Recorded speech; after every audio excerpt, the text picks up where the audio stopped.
തന്നെ RX-100 രണ്ട് type silencer ഇറങ്ങിയിട്ടുണ്ട്. അതിന്റെ ശരിക്കും നമ്മുടെ മീനിന്റെ വായ പോലെ തന്നെയാണ് യമഹയുടെ ഈ 2 സ്ട്രോക്ക് ബൈക്കിനെ വേറെ വണ്ടികളിൽ നിന്നും വ്യത്യസ്തമാക്കി വെക്കാനുള്ള മെയിൻ ആയിട്ടുള്ള ഒരു കാരണം. ഓട്ടോ മലയാളത്തിലേക്ക് സ്വാഗതം. നമുക്കേ നോസ്റ്റാൾജിക്ക് ഒരു വാഹന രൂപം ഉണ്ടെങ്കിൽ അത് RX-100 ആയിരിക്കും. എൻ്റെ ശബ്ദം അതൊക്കെ നമ്മളിങ്ങനെ കൊതിപ്പിക്കുന്ന സാധനമല്ലേ. എൻ്റെ ഫ്രണ്ടുണ്ട് വിഷ്ണുവിൻ്റെ RX-100 വിശേഷങ്ങളാണ് ഇത്തവണ ഓട്ടോ മലയാളത്തിൽ.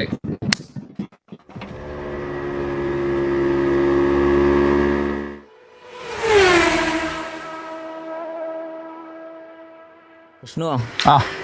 അപ്പൊ എന്റെ വണ്ടീന്റെ RX-100 ഭ്രാന്തെന്ന് പറഞ്ഞ ആക്ച്വലി ഈ വണ്ടി കിട്ടിയത് ഞാൻ 3 വർഷം മുന്നെയാണ്. പക്ഷെ ആദ്യമായിട്ട് RX-100 എൻ്റെ കയ്യിലേക്ക് വന്നത് 2002-ലാണ്. എന്തുകൊണ്ടാണ് 2 സ്ട്രോക്ക് വണ്ടികൾ അല്ലെങ്കിൽ യമഹ RX-100? മെയിനായിട്ട് 3 ഫാക്ടേഴ്സാണ് ആൾക്കാർക്ക് ഈ വണ്ടി ഇഷ്ടപ്പെടാനുള്ള കാരണം. യമഹയുടെ 2 സ്ട്രോക്ക് വണ്ടികളുടെ ഡിസൈന് കാണുമ്പോൾ തന്നെ നമുക്ക് ഈ വണ്ടി എനിക്ക് ഓടിക്കാൻ പറ്റും എന്നുള്ള ഒരു കോൺഫിഡൻസ് ആൾക്കാരുടെ ഇടയിൽ ഉണ്ടാക്കിയെടുക്കും. 2 ഓഫ് കോഴ്സ് പെർഫോമൻസ്, 3 എന്ന് പറഞ്ഞാൽ ശബ്ദം.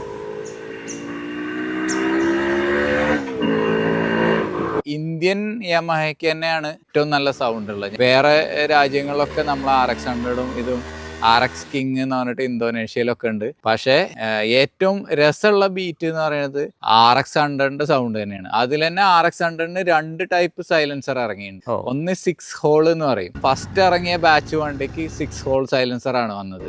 അതിനാണ് ആ ബീറ്റും നല്ല മൂളുന്ന സൗണ്ടും ഒക്കെ വരുന്നത്. 90 കഴിഞ്ഞിട്ട് ആണ് 100ന്റെ നോർമൽ സൈലൻസർ വന്നത്. ഇപ്പൊ ഈ വണ്ടിക്കുള്ളത് 6 ഹോൾ സൈലൻസർ ആണ്.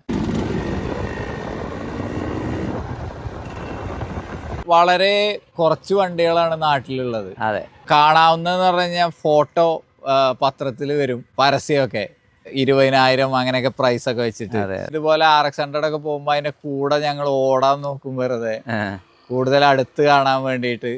ഇത് ശരിക്കും പറഞ്ഞ ഇന്ത്യൻ മേക്ക് ആണ്.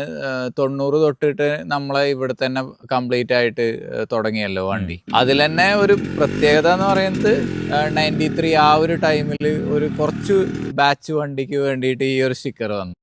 ഈ വണ്ടിയെ പുതിയ പിള്ളേർക്കൊക്കെ അറിയും, ഓരോ എലമെന്റിനെ കുറിച്ച് അത്ര ഡീറ്റെയിൽഡ് അറിയില്ല. അപ്പൊ ഒന്ന് പരിചയപ്പെടുത്തിയാൽ കൊള്ളാം.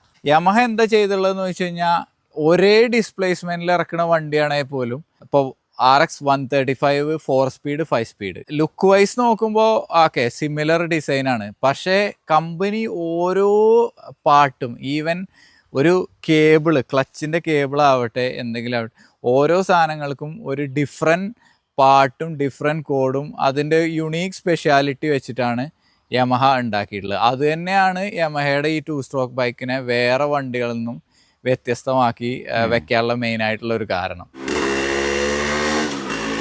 ഡിസൈനിന്റെ കാര്യം പറയുകയാണെങ്കിൽ സിമിലർ RX സീരീസിലുള്ള എല്ലാ റൗണ്ട് ഹെഡ്ലൈറ്റ് തന്നെയാണ് ഈ വണ്ടിക്ക് വന്നിട്ടുള്ളത്, ആ സ്റ്റാർട്ടിങ് തൊട്ടുള്ളത്. ഇത് ശരിക്കുണ്ടല്ലോ പഴയ ടൈപ്പ് ലാമ്പല്ലേ, ഇതിന് വെളിച്ചുണ്ടോ? ഇതിന് ഇല്ല.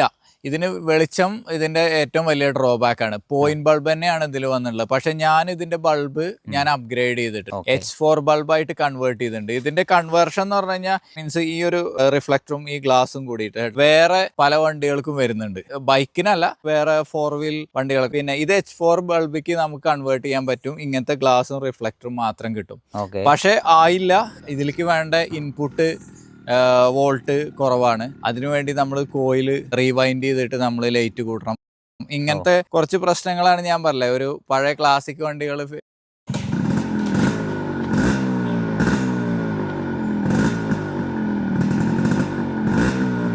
ഇതാണ് നമ്മുടെ RX-100 വരുന്ന സ്പീഡോമീറ്ററിന്റെ ഡിസൈന്. 4 സ്പീഡും 5 സ്പീഡും 135 വണ്ടിക്കാണെങ്കിൽ ഇതിന് പകരം ഒരു ഗിയർ ഷിഫ്റ്റിംഗ് പാറ്റേണും അതിന്റെ ഒരു ഇൻഡിക്കേഷൻ പോലെ കൊടുത്തിട്ടുണ്ടാവും. ഈ ഇൻഡിക്കേറ്ററിന്റെ ലൈറ്റും ഒന്നും മാറ്റിയിട്ടില്ലല്ലോ? ഇല്ല. ഇതൊക്കെ എന്ന് പറഞ്ഞു കഴിഞ്ഞാൽ ഇപ്പൊ ലേറ്റസ്റ്റ് ആയിട്ട് വരുന്നതിന്റെ ഒരു ഡ്രോബാക്ക് എന്ന് പറഞ്ഞു കഴിഞ്ഞാൽ നമുക്ക് പിന്നെ പഴയ ക്വാളിറ്റി ഇല്ല.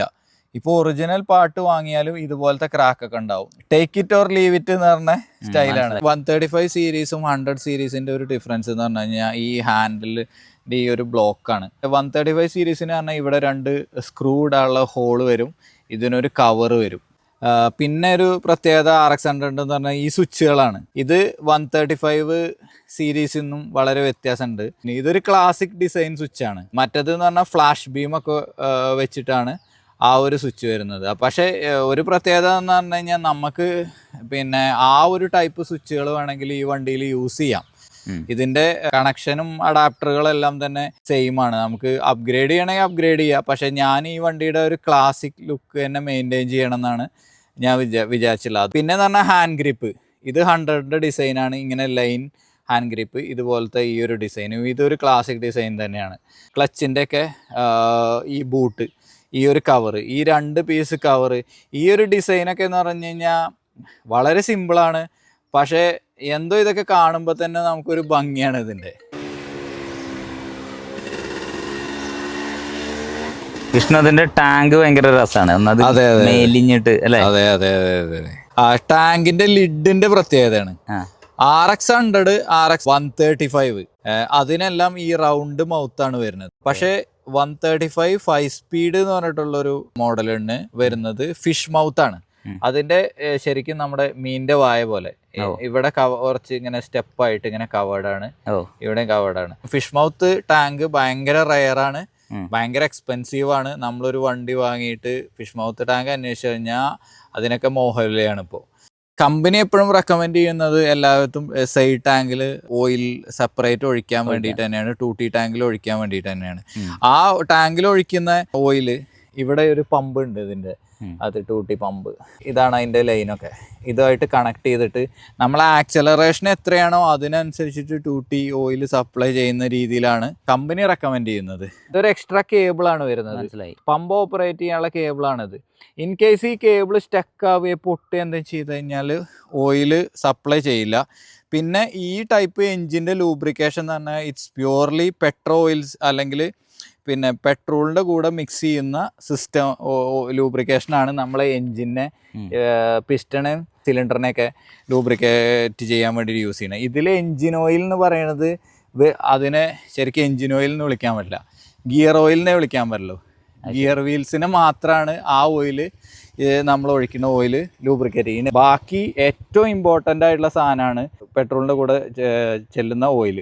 ഇതിൻ്റെ റിലയബിലിറ്റി പ്രശ്നമൊക്കെ വിചാരിച്ചിട്ട്, പിന്നെ ടാങ്ക് റസ്റ്റിൻ്റെ പ്രോബ്ലമൊക്കെ വിചാരിച്ചിട്ട് എല്ലാവരും ചെയ്യുന്നതെന്ന് പറഞ്ഞു കഴിഞ്ഞാൽ ടാങ്കിൻ്റെ കൂടെ തന്നെയാണ് എല്ലാവരും, ടാങ്കിൽ തന്നെയാണ് നമ്മൾ ഓയിൽ ഒഴിക്കുന്നത്. അതിലൊറ്റ കാര്യം എന്ന് പറഞ്ഞു കഴിഞ്ഞാൽ ടാങ്കിൽ ഫസ്റ്റ് ഓയിൽ ഒഴിക്കുക, പിന്നെ പെട്രോൾ അടിക്കുക, എന്നിട്ട് നന്നായി മിക്സ് ചെയ്യുക. നമുക്ക് ടൈം ഉണ്ടെങ്കിൽ മിക്സ് ചെയ്യുക, വണ്ടി ഒന്ന് ഷേക്ക് ചെയ്യുക. അതല്ല അത്രയ്ക്ക് കെയർ എടുക്കുന്ന ആൾക്കാരെ ക്യാനിൽ വാങ്ങുക, മിക്സ് ചെയ്യുക, ഒഴിക്കുക. കാരണം പല മോട്ടോക്രോസ് വണ്ടികളൊക്കെ ഇപ്പോഴും 2 സ്ട്രോക്ക് ലോകത്ത് ഇറങ്ങുന്നുണ്ട്. എല്ലാം പെട്രോൾ ലൂബ്രിക്കേഷൻ സിസ്റ്റം തന്നെയാണ്. അവരെങ്ങനെയെന്ന് വെച്ച് കഴിഞ്ഞാൽ ജാറ് എന്നാണ് പറയുക. അതിൽ വാങ്ങുന്നു, മിക്സ് ചെയ്യുന്നു, ഓയിലും നന്നായി ഷേക്ക് ചെയ്യുന്നു, ഒഴിക്കുന്നു. ഈ രീതിയിൽ നന്നായി കെയർ ചെയ്യണേ. ഇപ്പോൾ അങ്ങനെ നോക്കുകയാണെങ്കിൽ നമുക്ക് അങ്ങനെ ചെയ്താലും മതി.